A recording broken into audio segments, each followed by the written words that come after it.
PV. Anwar എന്ന് പറയുന്നത് യഥാർത്ഥത്തിൽ യു.ഡി.എഫിന് വേണ്ടി ഒറ്റുകാരനെ പോലെ പ്രവർത്തിക്കുക ചെയ്തത്. യു.ഡി.എഫിന് വേണ്ടി യു.ഡി.എഫും അതുപോലെ തന്നെ ബി.ജെ.പിയും ഉൾപ്പെടെയുള്ളവരെല്ലാം ഒരു പ്രത്യേക സഖ്യത്തെ ഞാൻ പറയുന്നുണ്ടല്ലോ. എന്നാ മഴവിൽ സഖ്യം, SDP, ജമാഅത്തെ ഇസ്ലാമി, RSS, കോൺഗ്രസ്, ലീഗ് ഉൾപ്പെടെയുള്ള ആ സഖ്യമാണ്. CPM സംസ്ഥാന സെക്രട്ടറി MV ഗോവിന്ദൻ മാസ്റ്ററുടെ വാക്കുകളാണ് പ്രേക്ഷകർ കേട്ടത്. നിലമ്പൂരിനെ കുറിച്ചായിരുന്നു മാധ്യമപ്രവർത്തകരുടെ ചോദ്യം.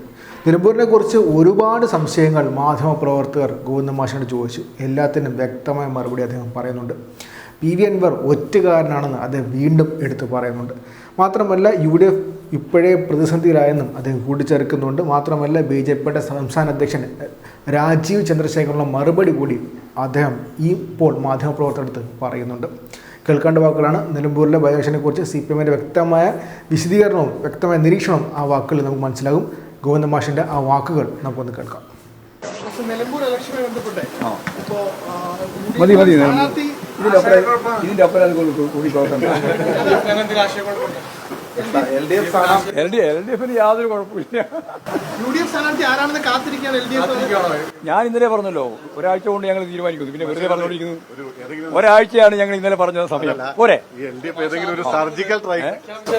ഞാൻ പ്രഖ്യാപിച്ച പറഞ്ഞില്ല. അവരെ പ്രഖ്യാപനവും ഞങ്ങളെ പ്രഖ്യാപനം നമ്മൾ യാതൊരു ബന്ധമില്ല. അന്നുമില്ല ഇന്നുമില്ല.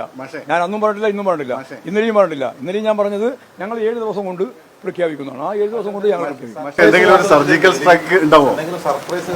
അത് അന്നേരം പ്രഖ്യാപിക്കുമ്പോൾ മനസ്സിലാവും. UDF ഇപ്പൊ തന്നെ പ്രതിസന്ധിയിലല്ലേ. പിന്നെ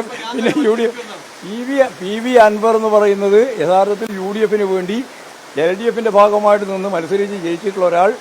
ഞാൻ ഇന്നലെ പറഞ്ഞതുപോലെ ഒറ്റുകാരനെ പോലെ പ്രവർത്തിക്കുക ചെയ്തത് UDFിന് വേണ്ടി. അതാണ് ഇന്നലെയും പറഞ്ഞത്. അതിൻ്റെ അകത്ത് സംഘർഷം ഉണ്ടാവും. ആ സംഘർഷങ്ങളൊക്കെ നമുക്ക് കാണാം. അതിലൊന്നും ഞാനൊരു ഗൗരവത്തിലേ കാണുന്നില്ല. അയാൾ എന്തെല്ലാം പാർട്ടിയായി ഒന്നും അദ്ദേഹത്തിന് ഇല്ല. ഞങ്ങളതിനെപ്പറ്റി മൈൻഡ് ചെയ്യുന്നില്ല. ഞാനത് ഡൽഹി പത്രസമ്മേളനത്തിലാണ് അദ്ദേഹത്തെ ഞങ്ങൾ പൂർണ്ണമായിട്ട് ഒഴിവാക്കിയെന്ന് പറഞ്ഞത്. അതോടുകൂടി അതിന് അവസാനം വന്നു. വേറെ ഒന്നുമില്ല. BJP സ്ഥാനാർത്ഥിയെ വെക്കുന്നില്ലാന്ന് തീരുമാനത്തിലേക്ക് പോവുക. അതിപ്പോൾ അൻവർ പറയുന്നത് CPM BJP അണ്ടർസ്റ്റാൻഡിംഗ് ആണ്. അതിനൊന്നും മറുപടി അറിയിക്കുന്നില്ല. വെറുതെ ആവശ്യമില്ലാതെ ചോദ്യം ചെയ്യുന്നു. അതിനൊന്നും മറുപടി അർഹിക്കുന്നില്ല. ഞങ്ങളിപ്പോൾ കണ്ട തെരഞ്ഞെടുപ്പിന്റെ ഭാഗമായിട്ട് ഇവിടെ UDFും അതുപോലെ തന്നെ BJPയും ഉൾപ്പെടെയുള്ളവരെല്ലാം ഒരു പ്രത്യേക സഖ്യത്തെ ഞാൻ പറയുന്നുണ്ടല്ലോ. എന്നാ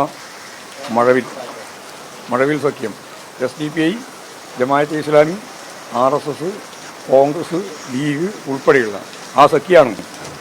ആ സഖ്യത്തിനെതിരായിട്ടുള്ള അതിശക്തിയായ രാഷ്ട്രീയ നിലപാട് സ്വീകരിച്ചുകൊണ്ടാണ് അടുത്ത തെരഞ്ഞെടുപ്പിന് വേണ്ടി മത്സരിക്കാൻ. നിലമ്പൂരിലും മഴവിൽ സഖ്യം ഉണ്ടാവുമെന്നുള്ളത് അവസാനം. പിന്നെ അതിനൊന്നും വല്ല സംശയമുണ്ടോ? BJP എന്തുകൊണ്ടായിരിക്കും അത് അവരോട് ചോദിക്കണം.